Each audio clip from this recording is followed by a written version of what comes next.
Albert Einstein ने कहा था, सब कुछ जितना संभव हो उतना सरल बनाया जाना चाहिए, लेकिन सरल नहीं।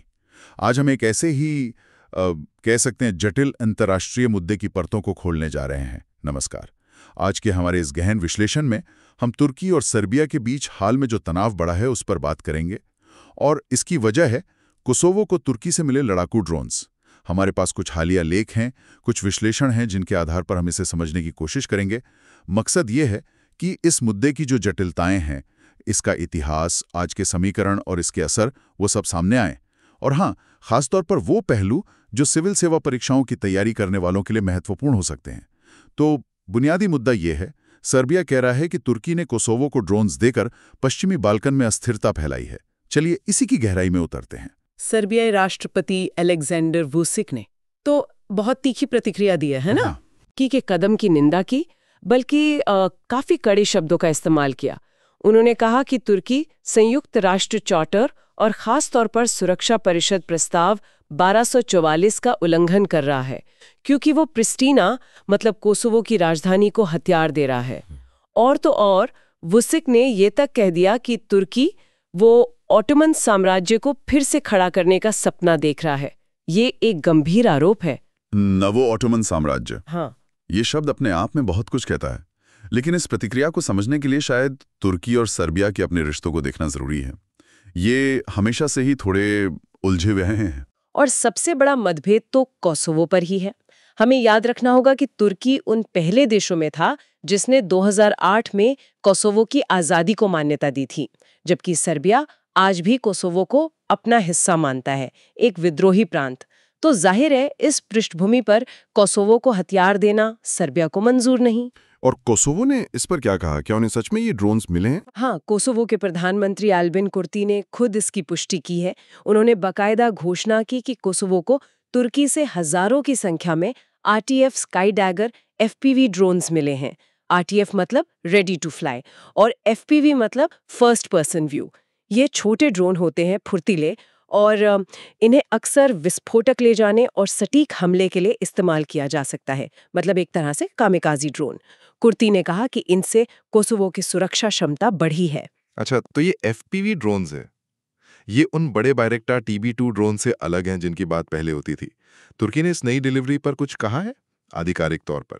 नहीं, इस स्काईडैगर FPV ड्रोन सौदे पर तुर्की की तरफ से कोई आधिकारिक बयान अभी तक तो नहीं आया है, लेकिन हाँ, पहले भी तुर्की अधिकारी कोसोवो के साथ सैन्य सहयोग को सही ठहराते रहे हैं। उनका तर्क रहता है कि ये कोसोवो की अपनी रक्षा क्षमता को मजबूत करने और क्षेत्रीय स्थिरता के लिए है।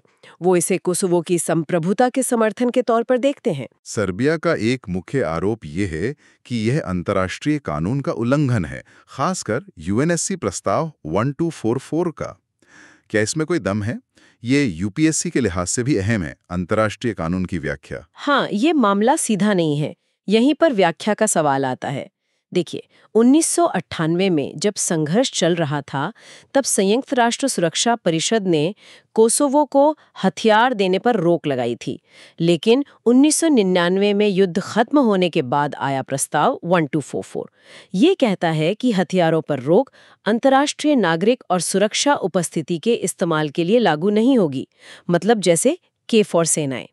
अब सवाल ये है कि क्या तुर्की का सीधे कोसोवो की सेना को ड्रोन देना इस छूट में आता है? सर्बिया कहता है नहीं, ये सीधे प्रिस्टिना को हथियार देना है, जो उल्लंघन है।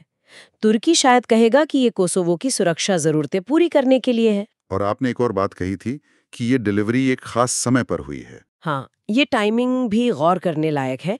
ये ड्रोन तब दिए गए हैं जब तुर्की ने हाल ही में कोसोवो में नेटो की शांति सेना KFOR की कमान संभाली है। तो एक तरफ तुर्की शांति सेना का नेतृत्व कर रहा है और दूसरी तरफ कोसोवो को हथियार दे रहा है, जिसे सर्बिया उकसावा मान रहा है। ये नेटो के अंदर भी थोड़ी असहजता पैदा कर सकता है। तो सर्बिया की नाराजगी सिर्फ कोसोवो को अपना हिस्सा मानने की वजह से नहीं, बल्कि संयुक्त राष्ट्र प्रस्तावों की व्याख्या, KFOR में तुर्की की भूमिका और शायद उस नव ऑटोमैन डर से भी जुड़ी है। इस डर को समझने के लिए थोड़ा इतिहास में जाना जरूरी होगा। बिल्कुल, वुसिक का वो बयान हवा में नहीं है। देखिए, बाल्कन का इतिहास बहुत जटिल है। ये इलाका सदियों तक ऑटोमन साम्राज्य का हिस्सा रहा है और सर्बिया जैसे देशों में उसकी यादें अक्सर अच्छी नहीं है। फिर 1974 में युगोस्लाविया के तहत कोसोवो को स्वायत्तता मिली थी, पर वो सर्बिया का ही हिस्सा था। लेकिन 1980 के दशक के आखिर में जब युगोस्लाविया टूटने लगा तो सर्बियाई राष्ट्रवाद उभरा।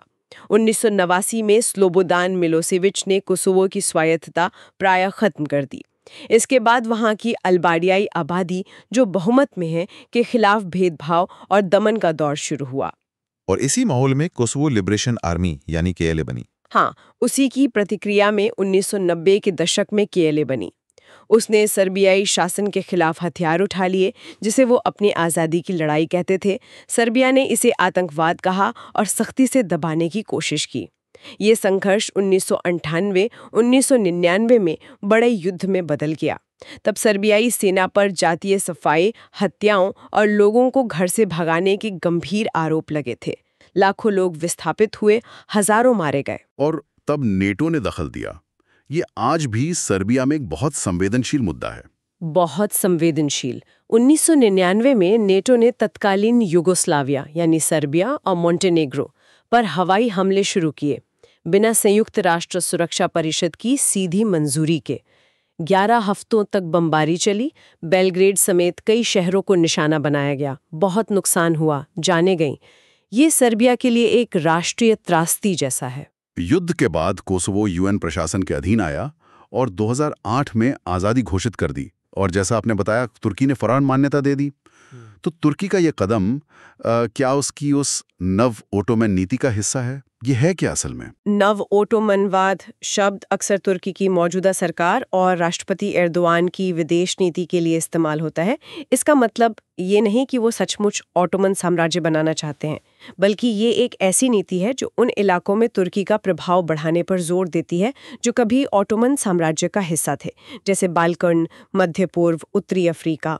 बाल्कन में इसका मतलब है मुस्लिम आबादी वाले क्षेत्रों जैसे बोस्निया, अल्बानिया, कोसोवो से करीबी रिश्ते बनाना, सांस्कृतिक, आर्थिक और सैन्य सहयोग बढ़ाना। 1990 के दशक में भी तुर्की ने अल्बानियाई हितों का समर्थन किया था। तो हाँ, कोसोवो को हथियार देना इस नीति के तहत देखा जा सकता है। तो ये सिर्फ हथियार नहीं, एक बड़े भू राजनीतिक खेल का हिस्सा है। पर अब आते हैं उस पाखंड वाले आरोप पर जो सोशल मीडिया पर उसी के खिलाफ लग रहा है। ऐसा क्यों कहा जा रहा है? इसकी 2 मुख्य वजह है। पहली, जैसा कई लोग कह रहे हैं, सर्बिया खुद तुर्की से हथियार खरीदता है। रिपोर्ट्स हैं कि हाल के सालों में तुर्की ने सर्बिया को लाखों डॉलर के हथियार बेचे हैं और सर्बिया में करीब 850 तुर्की कंपनियां भी काम कर रही हैं। तो आलोचक कहते हैं कि एक तरफ तुर्की से हथियार और निवेश लो और दूसरी तरफ उसी के कोसोवो को ड्रोन देने पर साम्राज्यवादी कहो। ये तो विरोधाभास है। हाँ, ये बात तो है। एक सोशल मीडिया यूजर ने लिखा भी है कि वसीक तुर्की पर आरोप लगा रहे हैं, जबकि तुर्की सर्बिया को हथियार दे रहा है और वहां कंपनियां चला रहा है। वाकई सोचने वाली बात है।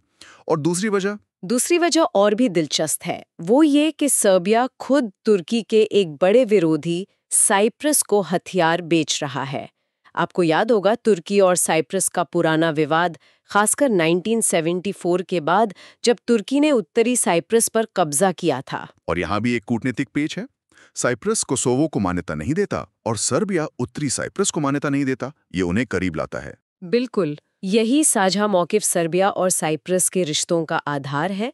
और इसी संदर्भ में खबर आई कि साइप्रस को सर्बिया में बने तमान्नवा मल्टीपल रॉकेट लॉन्चर मिले हैं। ये काफी ताकतवर हथियार है, 70 किलोमीटर तक मार कर सकते हैं। जाहिर है तुर्की इसे अपने लिए खतरा मानता है। तो तस्वीर अब ये बन रही है, सर्बिया कह रहा है तुर्की छोटे एफपीवी ड्रोन देकर बाल्कन में अस्थिरता ला रहा है, और खुद सर्बिया तुर्की के विरोधी साइप्रस को लंबी दूरी के रॉकेट लॉन्चर बेच रहा है जो पूर्वी भूमध्य सागर में तनाव बढ़ा सकते हैं, और साथ ही तुर्की से व्यापार भी कर रहा है, हथियार भी ले रहा है। ये तो अंतर्राष्ट्रीय संबंधों का क्लासिक केस है। यूपीएससी वालों के लिए समझना जरूरी है कि देश कैसे एक साथ कई और कभी-कभी उल्टी लगने वाली नीतियां अपनाते हैं। आपने बिल्कुल सही समझा।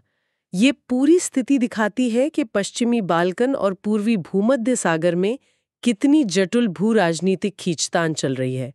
इसमें इतिहास है, राष्ट्रीय हित है, बदलते समीकरण हैं, बड़ी ताकतों की भूमिका है और हाँ, अंतर्राष्ट्रीय कानून की अपनी अपनी व्याख्याएं हैं। हर कोई अपने हिसाब से चल रहा है। वाकई एक उलझा हुआ जाल है। इसे सुलझाने की कोशिश में हमने कई परतें खोली। अगर हम इसे बड़े परिप्रेक्ष्य से देखें तो ये मामला कई बातें सिखाता है। पहली, इतिहास कभी मरता नहीं, खासकर बाल्कन जैसे इलाकों में। पुरानी बातें आज भी असर डालती हैं। दूसरी, राष्ट्रीय पहचान और संप्रभुता के मुद्दे कितने नाजुक होते हैं। तीसरी, ये दिखाता है कि अंतर्राष्ट्रीय रिश्तों में दोहरे मापदंड कितने आम हैं।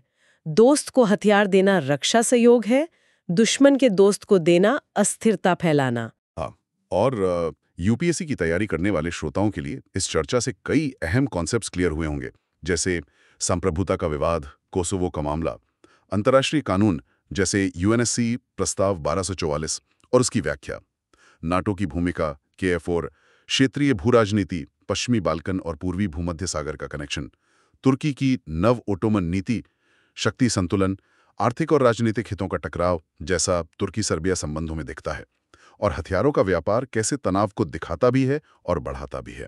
बिल्कुल।